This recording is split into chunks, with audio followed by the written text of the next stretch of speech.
My name is Sydney, and I recently turned 31. For as long as I can remember, my birthday has never been a priority in my family. While my brother Kyle always received celebrations that felt fit for royalty, this year I chose not to remind anyone about mine. Instead, I quietly used a $75,000 bonus, something no one knew about, to purchase a lakeside vacation home. The surprise came when I casually shared photos online, and the notifications started pouring in. Before I explain how I finally stood up for myself without saying a word, let me know in the comments where you're watching from. And if you've ever had to create your own celebration when others overlooked you, consider subscribing. I grew up in Westlake Hills, a wealthy suburb where the carefully maintained lawns matched the carefully crafted images families worked hard to present. Our 5-bedroom colonial home looked like the picture of the perfect American family from the outside. But inside, the family dynamic was clear. My brother Kyle was the center of it all, and the rest of us simply revolved around him. My father, Harold, built his career in corporate law, eventually becoming chief legal counsel for a Fortune 500 company, while I was still in middle school. He proudly boasted about Kyle following in his footsteps.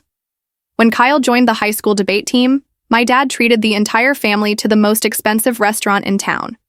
When I was inducted into the National Honor Society with a perfect 4.0 GPA, he gave me a distracted pat on the shoulder and said, "That's nice, sweetheart," before returning to his newspaper. My mother, Elaine, wasn't much different. A former beauty queen turned country club regular, she focused much of her energy on highlighting Kyle's accomplishments. Our living room walls were covered with his trophies, certificates, and professional photos marking every achievement. My academic awards, on the other hand, were hidden away in a box in the attic, something I only stumbled across by accident while searching for Christmas decorations at 14. The difference in how we were treated became clear as early as my 10th birthday. I woke up excited, hoping for pancakes with candles, but instead found my parents and Kyle gathered around college brochures. Kyle was preparing to graduate high school that year, and apparently his college planning couldn't wait, not even for my birthday. The day passed with no cake, no card, and not even a mention of it being my birthday. Until dinner time, when my mother suddenly gasped. "Oh goodness, Sydney, I completely forgot today was your birthday," she said, sounding more embarrassed than truly sorry. "We've been so busy with Kyle's college applications." My dad barely looked up from his plate, promising, "We'll get you something next weekend." That promise, like the birthday itself, was quickly forgotten. Kyle never seemed to notice the difference in how we were treated. 4 years older than me, he accepted the attention as natural, almost as if it was his right. He wasn't intentionally unkind, but he lived in a world of privilege that left him blind to how sidelined I was. On the rare occasions he did acknowledge me, it was with a casual compliment or by offering to let me tag along with his friends, as if it were some big favor. Family gatherings made this even harder. Grandparents, aunts, uncles, and cousins always surrounded Kyle, asking about his achievements, girlfriends, or career plans. I usually sat quietly, answering the occasional question about school, but mostly fading into the background. Holiday. Dinners often turned into celebrations of Kyle's latest accomplishments, with toast after toast raised in his honor. When I was 16, I finally tried talking to my parents about the favoritism and how it made me feel. It took weeks to build up the courage and carefully plan what I would say, so I wouldn't come across as jealous. One evening, while Kyle was out with friends, I approached them and said, "Mom, Dad, I asked quietly, can we talk about something?" My heart was racing. "Of course, honey," Mom replied, still scrolling on her phone. I took a steadying breath. "I feel like you treat Kyle and me very differently. My accomplishments don't seem to matter as much." Dad lowered his reading, glasses already looking annoyed at the interruption. "That's ridiculous, Sydney. We're proud of both of you." "But you don't show it with me." I pushed back, my voice shaking. "You forget my events, even my birthdays. Kyle gets parties, presents, and constant praise." Mom finally set her phone down with a sigh. "Sweetie, your brother is at a critical stage in his life. What he achieves now shapes his future. You're still young. Your time will come," Dad added bluntly. "Kyle puts himself out there more." You've always been quiet. We can't celebrate what we don't see. The conversation ended with reassurances that they loved us equally. But nothing changed. Pointing it out only made them defensive and less interested in my achievements. College became my escape. I chose Northwestern, partly for its strong communications program, but also because it was far enough from home to build my own life. I thought the distance might make them miss me, or finally see me as more than just Kyle's little sister. I hoped absence would make them realize what they were overlooking. I was wrong. Forgotten birthdays continued, if not worsened. Being away at college and then working in Chicago only made it easier for them to push my special days aside. 3 birthdays, in particular, stand out as painful reminders of how invisible I felt. My 16th birthday should have been a big deal in our community. Sweet 16 parties were almost like weddings, professional photos, catering, sometimes even cars, as gifts. For weeks, I dropped hints. I left magazines open, circled the date on calendars, made sure they knew. 2 days before my birthday, over dinner, Mom casually said, "Sydney, we'll drop you at Grandma Joanne's this weekend." Dad and I are taking Kyle to a Stanford recruitment event. It was a last-minute invitation we couldn't pass up. "This weekend?" I repeated quietly. But Saturday is my 16th birthday. The guilt on Mom's face told me she had forgotten. Again. "Oh, sweetie, I'm so sorry. The Stanford trip was planned months ago. It's such a big opportunity for Kyle. We'll celebrate when we're back. Maybe take you shopping." Kyle looked uncomfortable, staring at his plate, but Dad was impatient. Stanford is Kyle's dream. This could shape his future. Surely, you understand that's more important than a birthday party. So I spent my 16th with my grandmother, eating stale coffee cake. She at least remembered to get me a card. Meanwhile, my social media filled with classmates celebrating in style. My parents, on the other hand, posted photo after photo of Kyle touring Stanford, glowing with pride. My 21st birthday was overshadowed by Kyle's engagement. Instead of recognizing we could celebrate both, my parents planned a huge engagement party for the exact same weekend. When I pointed this out on a call, Mom sounded puzzled. "But sweetie, engagements are once in a lifetime. Family is already flying in for it.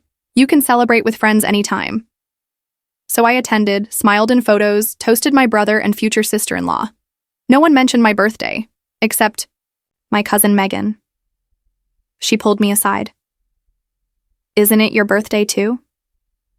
"Yesterday," I admitted. Her eyes widened. "Did they even acknowledge it?" Mom texted me. Dad hasn't said anything. Megan looked across the room at my parents, who were beaming with pride at Kyle and Amanda. She shook her head. "That's awful. I'm sorry." By my 25th, I'd stopped expecting much. I had friends in Chicago who valued me, and a career in marketing that gave me purpose. But part of me still hoped my family might finally see me. That year, Kyle won a major industry award. The ceremony fell on my birthday. My entire family went, then threw him a surprise dinner afterward. The next day, I got a group text from Mom. "Hope you had a nice birthday, Sydney. Sorry I couldn't call yesterday. Kyle's ceremony turned out to be a whirlwind. Sending love." Honestly, the contrast between our family celebrations couldn't be clearer. For Kyle's 30th birthday, my parents rented a yacht on Lake Michigan, hosting 60 guests for a sunset cruise with live music and gourmet catering. Family members flew in from all over, with some staying the entire week. On his 32nd, they surprised him with a family trip to Hawaii, renting a beachfront house for 10 days. I was included last minute, and only managed to attend for 4 days due to work, commitments my parents dismissed as unnecessary, insisting my job would always be there. Just last year, for Kyle's 35th, they brought in a celebrity chef for an intimate dinner at their home and even flew in his college friends as a surprise. The event was thoroughly documented online, with my mother posting daily countdowns beforehand. My best friend Jordan had seen me face these letdowns over the years. After my 30th came and went with just a late card from my parents and a text from Kyle, she finally lost patience. "This is emotional neglect, Sydney," she said firmly over wine one night. "You need to confront them. It's unhealthy." What would that do? I sighed. They'll just defend themselves, tell me I'm overreacting, or promise to improve and then forget again. So what's your plan? Accept being sidelined in your own family forever? I didn't have an answer. The following year, I tried a softer approach. On calls weeks before my birthday, I casually mentioned looking forward to turning 31 and maybe taking the day off work. The hints went unnoticed. My birthday passed with a late text from my mom, silence from my dad and Kyle.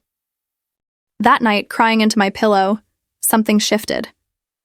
I decided to stop expecting acknowledgement from people who had shown they wouldn't provide it. I would no longer make myself vulnerable to the same hurt.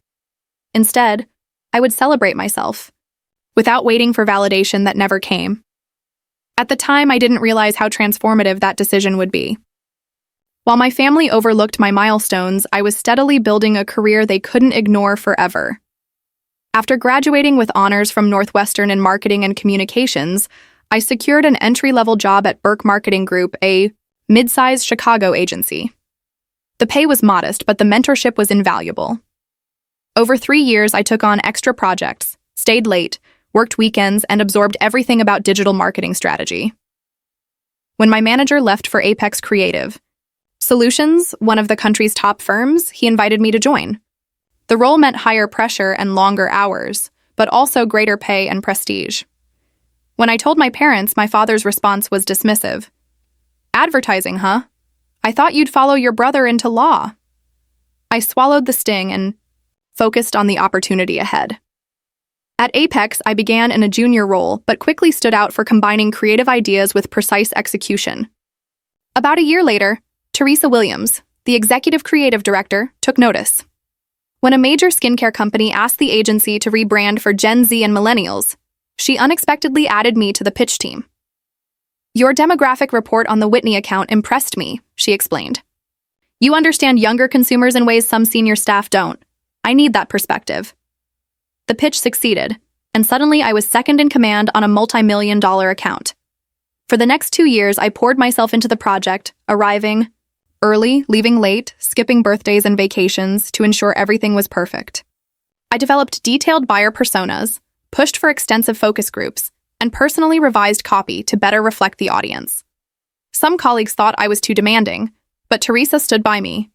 "Sydney has a vision. Trust her instincts." The POW launch exceeded all expectations. Sales rose 37% in the first quarter, with strong traction in younger markets. Industry publications highlighted our strategy, and the client expanded its budget with Apex. 4 months later, Apex called a company-wide meeting. The CEO, Martin Green, rarely addressed the whole staff, so speculation buzzed. Thanks to record-breaking performance, Martin announced Apex would distribute profit-sharing bonuses, a first since the policy's creation. Applause broke out. He then noted that several employees would be recognized for exceptional contributions. Department heads praised their teams, and I clapped proudly for my colleagues. When Teresa took the stage, she highlighted the skincare campaign's success. Then she added, "But the true architect of this project is someone who represents Apex's future. Sydney Marshall, please join me." Shocked, I walked to the front as applause filled the room. Teresa detailed the campaign elements that had driven the results. Martin returned to the microphone, shaking my hand firmly. "Sydney represents the type of talent that pushes Apex forward," he said. "And we believe in rewarding exceptional performance. Teresa, would you like to share the news?" Teresa smiled warmly. "Sydney, in recognition of your contribution to the most successful campaign in Apex's history, the board has approved a special performance bonus of $75,000, in addition to your regular profit sharing." The room erupted with applause. I stood frozen, convinced I had misheard. $75,000 was nearly equal to my entire yearly salary. As the meeting ended, colleagues surrounded me with congratulations and lighthearted comments about what I might do with the money. Later that afternoon, I received a formal letter confirming the bonus and outlining the tax and withholding details. The funds would be deposited within 2 weeks. I sat at my desk staring at the letter in disbelief. My first instinct was to call my parents. Surely this achievement, both professional and financial, would finally impress them. I picked up my phone, then set it down again. Just the month before, during a rare visit home, I had tried sharing news of a smaller industry award. My father had interrupted me mid-sentence to answer a call from Kyle and completely forgotten about my story when he returned. Later, when I tried again, he had dismissed it with, "That advertising stuff is fine for now, Sydney, but when are you going to do something substantial with your career?" That memory was still sharp. I realized telling them about this bonus would likely bring a similar response. At best, they would minimize it. At worst, they might suddenly show interest in my finances after years of treating my work as trivial. Either way, what should be a proud moment would instead leave me hurt again. So I kept the bonus to myself. This was my achievement alone, earned through years of dedication my family had never acknowledged. The recognition from colleagues and mentors meant more than any belated approval from home. That night, I opened a new high-yield savings account and set up deposit details. For the first time in my adult life, I would have meaningful savings beyond my emergency fund. Financial independence had always mattered to me, but this bonus felt like something more. Undeniable proof of my value, recognition no one could take away. I celebrated quietly with Jordan, who jumped and screamed when I told her. "This is huge, Sid. We need champagne. The good kind," she insisted, already placing an order. Later, as we toasted, she asked the inevitable, "So what are you going to do with all that money?" I smiled, feeling lighter than I had in years. "I'm not sure. Yet. But whatever it is, it'll be just for me."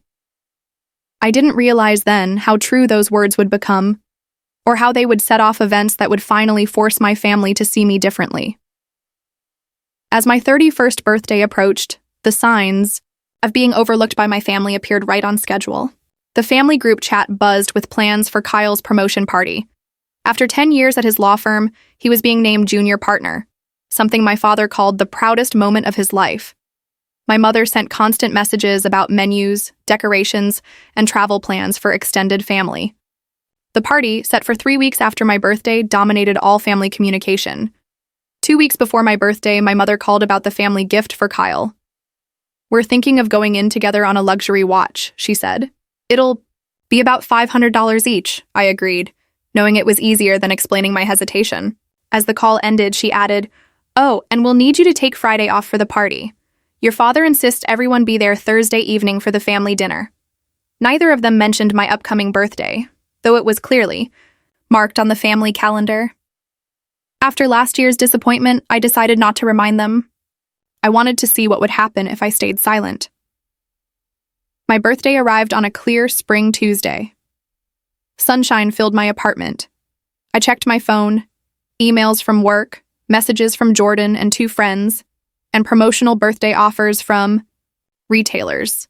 Nothing from my family, not even the usual text my mother sometimes remembered to send. I had quietly taken the day off work, a small rebellion. If they couldn't acknowledge it, I would claim the day for myself. After a slow morning, I treated myself to breakfast at a French cafe, croissants, fresh fruit, excellent coffee. While sitting by the window, I scrolled through property listings. I had been browsing casually for months, assuming homeownership was still years away. But the unexpected bonus had changed things. At first, I had planned to simply invest the money. But that morning, an idea formed. A listing caught my attention. A lakefront cottage in Michigan, 2 hours from Chicago. 3 bedrooms, a large deck, beautiful views, and a price that made my bonus enough for a substantial down payment. On impulse, I called the agent expecting voicemail. Instead, Patricia answered immediately. "I'm in Chicago today. I could meet you this afternoon if you're serious." 3 hours later, we sat at another cafe reviewing details. Patricia explained that properties in the area were appreciating steadily, and short-term rentals during summer and fall were in high demand. I admitted I hadn't considered renting. I wanted it as a personal retreat. Patricia smiled. Many clients start that way, but knowing the rental potential gives flexibility. I wasn't hesitant. The more I saw, the more certain I became. The cottage represented everything I had earned for myself: recognition, peace, an independence my family had never given me. That afternoon, I joined a virtual tour of the home. Room by room, I pictured mornings with coffee on the deck, evenings by the fireplace, and weekends exploring nearby trails. It was a big decision. The safe option would have been to wait. But deep down, I already knew. I emailed Patricia. I'd like to make an offer. Within hours, I had filled out the mortgage application and sent in the earnest money. At 6:17 p.m., on my 31st birthday, I submitted the offer. That evening, I walked through a park, feeling both anxious and exhilarated. For the first time in years, I felt at peace on my birthday, despite my family's silence. On my way home, my phone rang. My mother's name lit up the screen. "Sydney, darling," she said brightly, "I need your opinion on the menu for Kyle's party. Should we go with salmon or beef tenderloin?" She continued discussing details, never once mentioning my birthday. Before hanging up, she added, "We'll also need you to pick up Aunt Julia from the airport." "Sure, Mom," I replied, hiding my emotions. "You're such a reliable daughter," she said absently. "Kyle is lucky to have you as a sister." After we hung up, I opened my email and saw the confirmation that my offer had been submitted. For the first time, I stopped waiting for my family's recognition. I had given it to myself. The following week blurred with paperwork and calls. Patricia phoned the next day. "The sellers accepted your offer without a counter. They want a quick closing."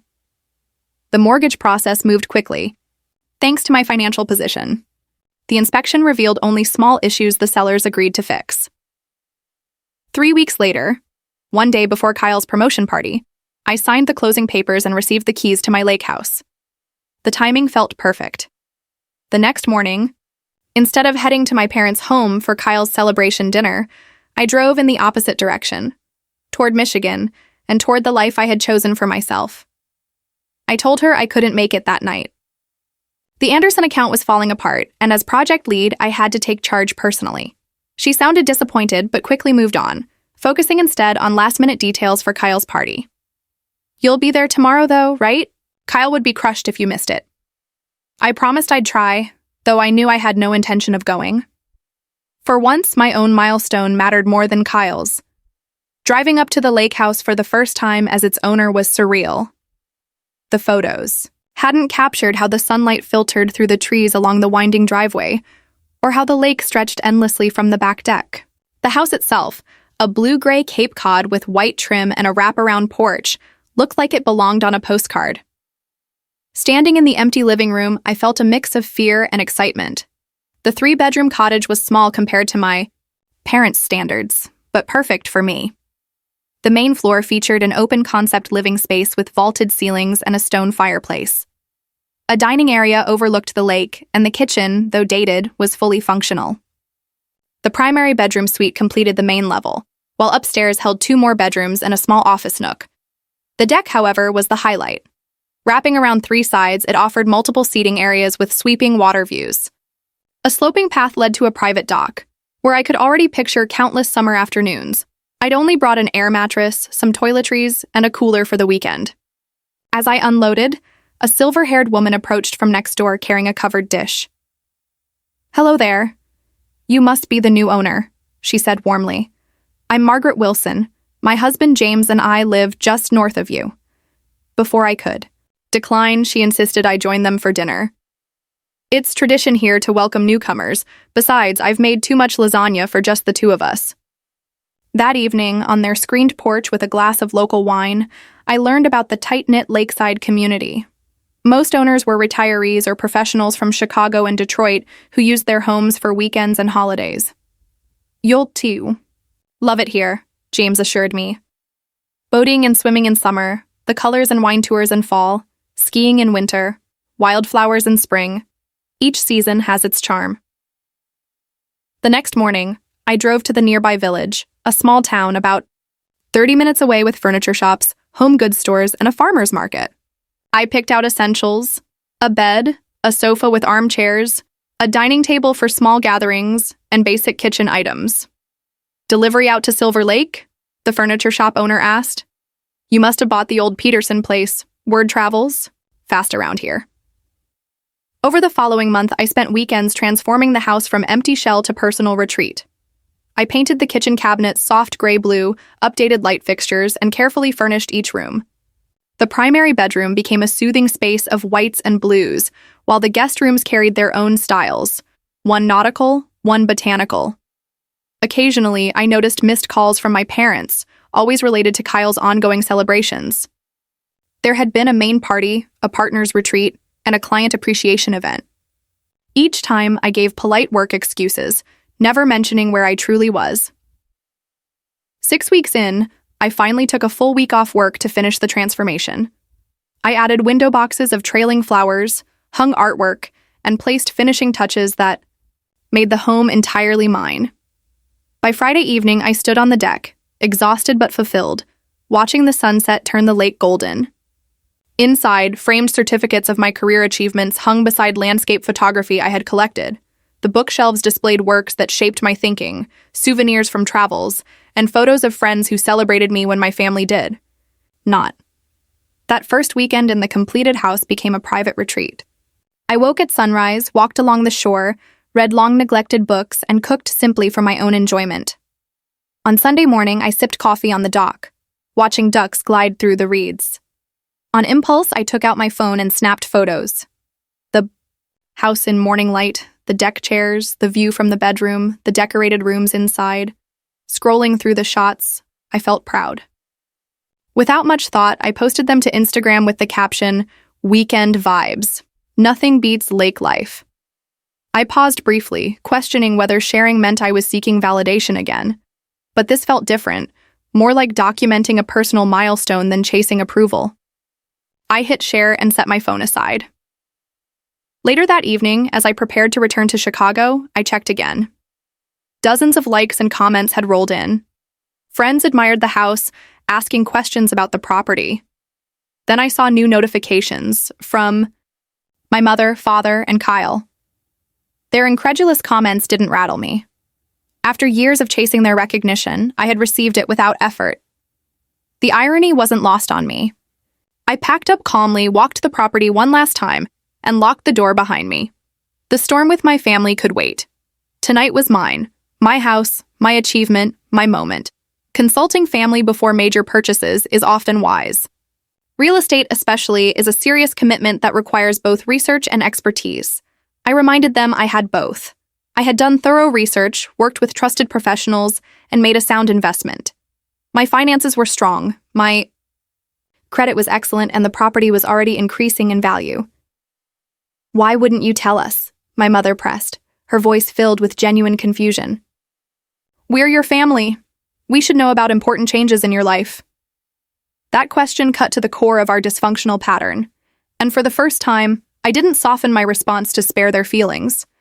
"Because you've never shown interest in important changes in my life," I replied directly.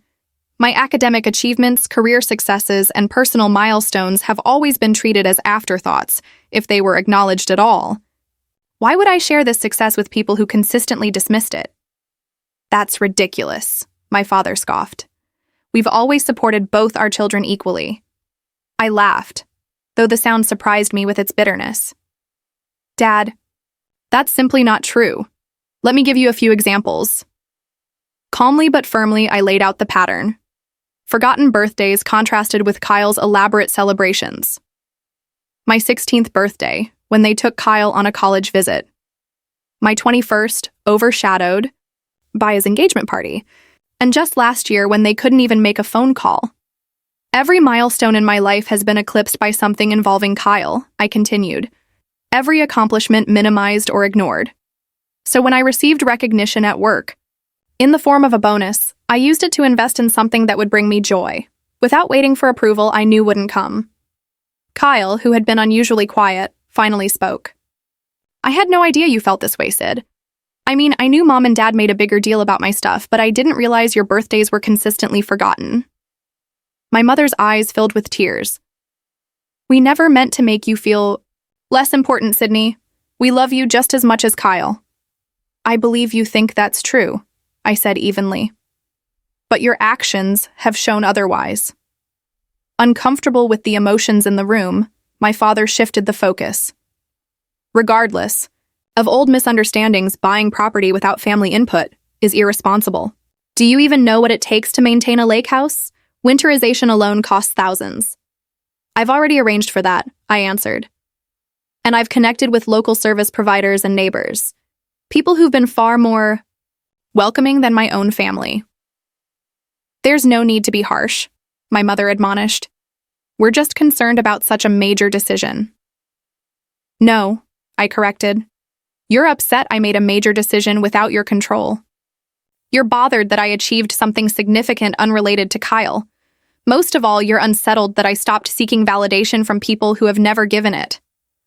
I stood, setting my napkin beside my untouched dinner. I don't need your approval of my purchase, or your delayed concern about my feelings. What I do want is recognition as an independent adult who has built a successful life, not because of family support, but despite its absence. My father stood too, his face flushed. You're being dramatic and ungrateful. Everything we've done has been for both our children. I'm being honest, I countered, perhaps for the first time. And if honesty feels dramatic, that says more about our family dynamic than about me. I gathered my purse and jacket, eager to leave. I won't be attending the rest of Kyle's celebrations. I have a lake house to enjoy and a life to live that doesn't revolve around being a background character in the Kyle show. Kyle looked distressed. Sid, wait. Don't leave like this. I'm not leaving like this, I said, softening slightly at his concern. I'm leaving as someone who finally recognized her worth when her family wouldn't. There's a difference. My mother followed me to the door, tears streaming. Sydney, please, we can fix this. We can do better. I turned one last time. Maybe you can, but I won't wait for it anymore. The drive back should have felt heavy, but instead I felt relief. For years, I had carried the weight of their neglect, shrinking myself, seeking approval that never came. Letting that go felt like freedom. Instead of returning to my apartment, I drove straight to the lake house. It was a Thursday night, and I had work the next day, but nothing felt more important than waking up in the home I had built for myself, a symbol of my own worth. As I drove, the rain gave way to clear skies and stars. Decades of pent-up feelings finally began to release. I had spoken the truth, acknowledged the neglect without minimizing it, and walked away with dignity. The lake house awaited, my own beacon of independence. The following week, silence from my family. No calls, no messages. In the past, that silence would have crushed me, filling me with self-doubt and desperate attempts to reconcile. This time, I felt only certainty. I had done the right thing. I spent that weekend at the lake house. Solitude, which once would have felt isolating, now felt like a gift. I walked the shoreline, read on the deck, and met more neighbors. Each small interaction reminded me I was building a life on my own terms. Then, Sunday evening, a notification I didn't expect, a text from Kyle. Can we talk? Just us. No mom and dad. We arranged to meet the next Saturday, at a neutral cafe midway between the city and our parents' suburb. I arrived first, choosing a quiet corner. When Kyle arrived, he looked unsettled. Dark circles under his eyes, his usual polished look slightly disheveled. Thanks for meeting me, he said awkwardly, fidgeting with his coffee. I've been doing a lot of thinking since Thursday. About what? I asked, calm but not particularly warm. He met my eyes, perhaps for the first time as adults. About how right you were, about all of it. The forgotten birthdays, the spotlight always on me, the unequal treatment. I guess part of me always knew, but it was easier not to think about it. I benefited, so I didn't question it.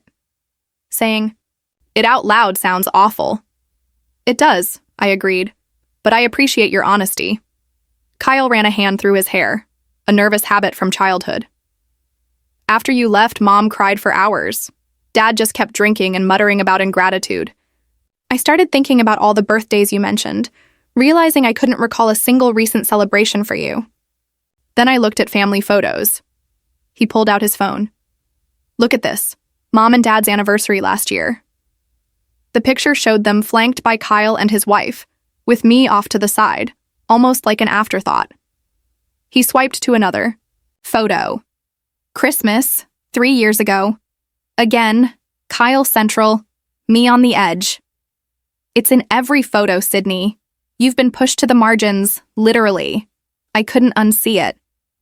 I nodded, not surprised by the confirmation of what I had sensed for years.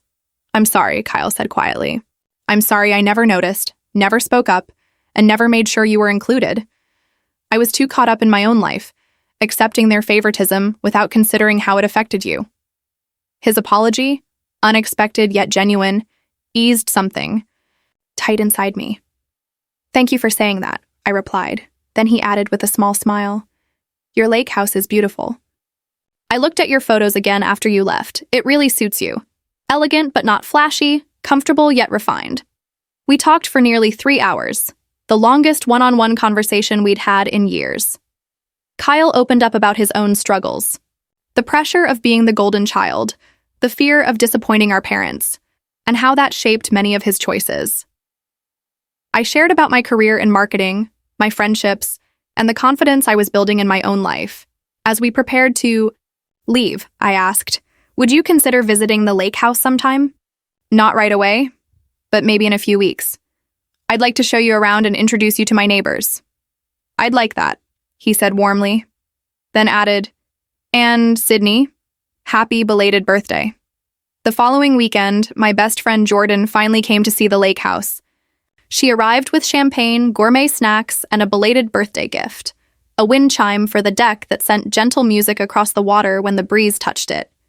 This place is absolutely you, she said after the tour. Peaceful, but with depth. Beautiful without being showy, and far more substantial than anyone gives it credit for. We spent the weekend hiking, visiting local wineries, and talking late into the night on the deck. Jordan, who had seen years of my family's neglect, was proud of me for standing up for myself. You finally stopped accepting crumbs from people who should have been giving you the whole bakery, she said as we toasted under the stars. That's the real win here, even more than this gorgeous house. At work, my success kept building. Recognition from the skincare campaign led to bigger assignments and greater responsibility. Colleagues who once saw me as just competent now sought my input on major decisions. Teresa, my mentor, even nominated me for an industry award recognizing emerging leaders in marketing.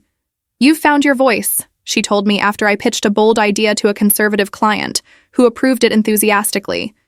Your work carries a confidence that demands attention now. 3 weeks after my confrontation, I received a carefully worded text from my mother. Sydney, I've been reflecting on our conversation. I realize how our actions have hurt you. Your father and I would like to talk when you're ready. No pressure. Just love. I didn't respond immediately. I gave myself time to decide if I even wanted to re-engage. After a week, I agreed to meet, but at a restaurant, not their home. I wanted neutral ground.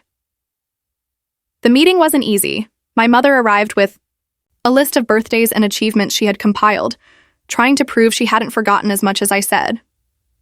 My father went back and forth between defensive excuses and reluctant acknowledgments that, yes, they had often overlooked me. We never meant to make you feel less important, my mother insisted near tears. We thought you were more independent, less in need of recognition. That's the problem, I replied calmly. You decided who I was and what I needed without ever asking. You built a story where Kyle needed constant celebration and I needed nothing. And then you acted surprised when I finally objected. My father, uncomfortable with emotions, shifted to practical matters. Your lake house investment isn't bad. Waterfront property usually appreciates well. Have you thought about the tax implications? It was a small olive branch from a man who struggled with emotions but could show care through practical advice. I accepted it for what it was, and we discussed finances while I kept clear boundaries around my independence. We ended dinner with tentative plans to try again in a few weeks. It wasn't closure, but it was a beginning. The first time my parents seemed to see me as an individual, not just Kyle's supportive sister. 6 months later, the family dynamic had shifted, subtly but meaningfully. My parents still gave Kyle plenty of attention, but they also made real efforts to acknowledge me. My mother called more often, asking specific questions about my projects. My father occasionally sent me articles on marketing or property investments, his way of showing interest. When my 32nd birthday approached, I received an invitation in the mail, a dinner celebration at a restaurant I had once said I liked. The card was signed by both parents and Kyle with a handwritten note. "We want to celebrate you properly this year. No excuses, no forgetting." The dinner was slightly awkward, but genuinely well meant. My mother had arranged for a custom cake. My father gave me a gift card for a furniture store, for the lake house he knew I was proud of. And Kyle handed me a framed childhood photo of us together, with a note on the back. "To many more years of being better siblings." It wasn't perfect, but it was progress. More importantly, I no longer measured my worth by their recognition. Lake House had become my sanctuary, a place to host friends, work remotely in the summer, and build my own traditions. That past winter holiday, I invited Jordan and close friends there instead of attending the usual family gathering. We cooked together, went ice skating on the frozen lake, and exchanged thoughtful gifts by the fireplace. It was the most peaceful holiday I'd ever had. Kyle still visited occasionally, sometimes with his wife, sometimes alone. Our relationship had grown more balanced and honest. He was beginning the hard work of facing his role in the family dynamics, and I was learning to let him change without holding the past against him. My parents had visited the lake house only once, an awkward but meaningful afternoon tea. My mother complimented my decorating, and my father admitted, reluctantly, that the property was even better in person. Now, as I sit on the deck watching the sunset paint the lake in gold and crimson, I think about the past year. The hurt of being overlooked hasn't fully gone away, but it no longer defines me. I've learned not to wait for others to validate my worth. True validation comes from within, by building a life that reflects your values and brings joy, whether or not anyone notices.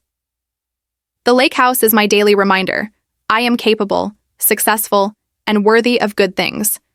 I created this sanctuary when no one else thought to create space for me. If you're watching this and feel overlooked in your own family, remember, your worth is not tied to their recognition. Sometimes the most powerful act is to recognize yourself. Celebrate your own wins, even when others don't. Build something beautiful that belongs only to you. Have you ever had to create your own celebration when others overlooked you? Share your story in the comments.